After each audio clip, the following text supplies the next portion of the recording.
Have you ever wondered what it would be like to witness the world being reborn? To be chosen for a monumental task that would save humanity and all living creatures? Today, we're diving deep into one of the most epic stories ever told. The story of Noah, a just and good man in a world that had lost its way. Imagine a time when the world was filled with so much noise and chaos that its original goodness was almost forgotten. People had turned away from kindness and respect. But in the midst of it all, there was one man who stood out. His name was Noah. The scriptures describe him as a righteous man, blameless among the people of his time, and he walked faithfully with God.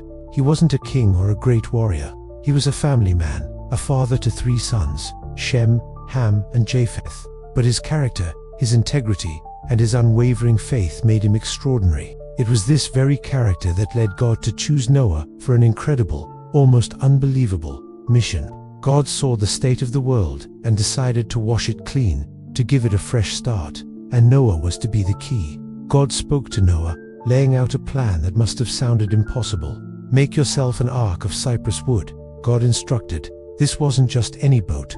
It was to be a colossal vessel with specific dimensions, 300 cubits long, 50 cubits wide, and 30 cubits high. That's about 450 feet long, 75 feet wide, and 45 feet high.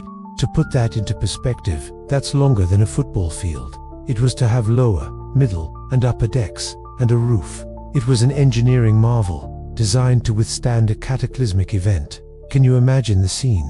Noah, an ordinary man, suddenly tasked with building this gigantic ark. His neighbors probably watched, bewildered. They might have mocked him, questioned his sanity. Why are you building a massive boat in the middle of dry land, Noah? They might have asked. But Noah's faith was stronger than any doubt or ridicule. He trusted the instructions he was given.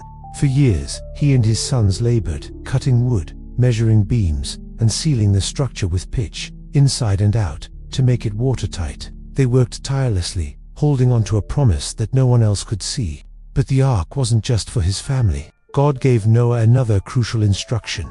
You are to bring into the ark 2 of all living creatures, male and female, to keep them alive with you.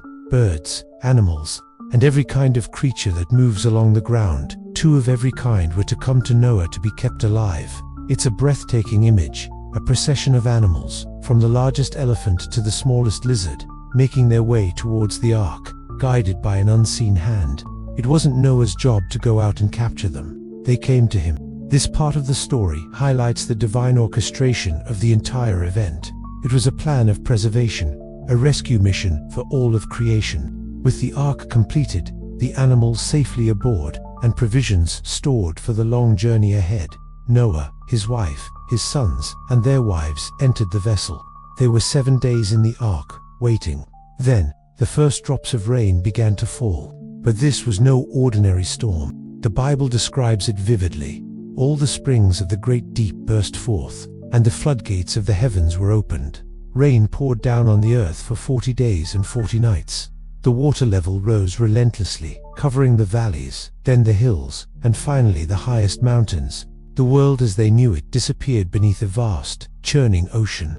Inside the ark, it must have been a strange and surreal experience. The sounds of the storm raging outside, the rocking of the massive ship, the chorus of animal noises within.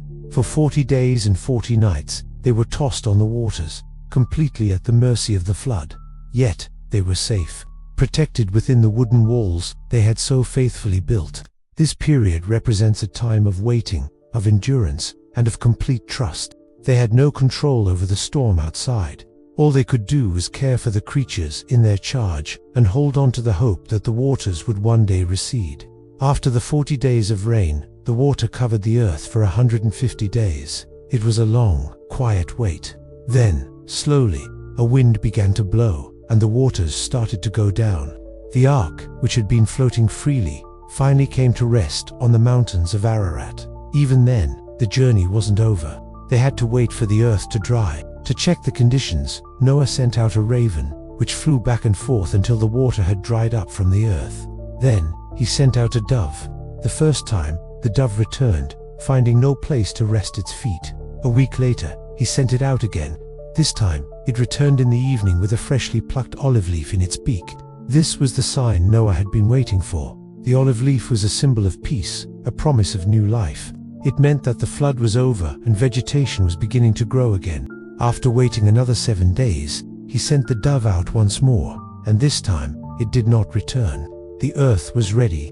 After more than a year inside the ark, God said to Noah, "Come out of the ark, you and your wife and your sons and their wives." They opened the great door and stepped out onto a clean new world. The animals streamed out, ready to repopulate the earth. What was the very first thing Noah did upon setting foot on dry land?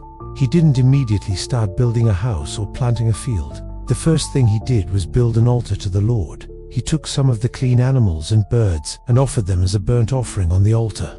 This was an act of profound gratitude and worship. After everything he had been through, the years of building, the ridicule, the terrifying flood, the long wait, his first impulse was to thank God. It speaks volumes about his character. He recognized that their survival was not due to his own strength, but to the grace and protection of God. God was pleased with Noah's offering and his faithful heart. And in that moment, God made a covenant, a sacred promise, not just with Noah, but with all of humanity and every living creature for all generations to come. He promised, "Never again will I curse the ground because of humans, ... and never again will I destroy all living creatures, as I have done. As long as the earth endures, seed time and harvest, cold and heat, summer and winter, day and night will never cease." And to seal this everlasting promise, God set a magnificent sign in the clouds. He said, "I have set my rainbow in the clouds, and it will be the sign of the covenant between me and the earth. Whenever I bring clouds over the earth, and the rainbow appears in the clouds, I will remember my covenant." So now, every time we see a rainbow arching across the sky after a storm, it's not just a beautiful natural phenomenon, it's a reminder of this ancient promise, a symbol of hope, of new beginnings, and of God's enduring faithfulness. The story of Noah is more than just a tale of a great flood. It's a story about faith in the face of skepticism, about courage in the midst of chaos, and about the incredible power of a fresh start. It teaches us about obedience, patience, and the importance of gratitude. Noah stands as a timeless example of how one person's righteousness and unwavering trust can make a world of difference. Thank you so much for joining me on this journey back in time. I hope this story has inspired you as much as it inspires me. If you enjoyed this video and want to explore more incredible stories from history and scripture, please hit that like button and subscribe to the channel. Don't forget to click the notification bell so you won't miss our next adventure. See you in the next video.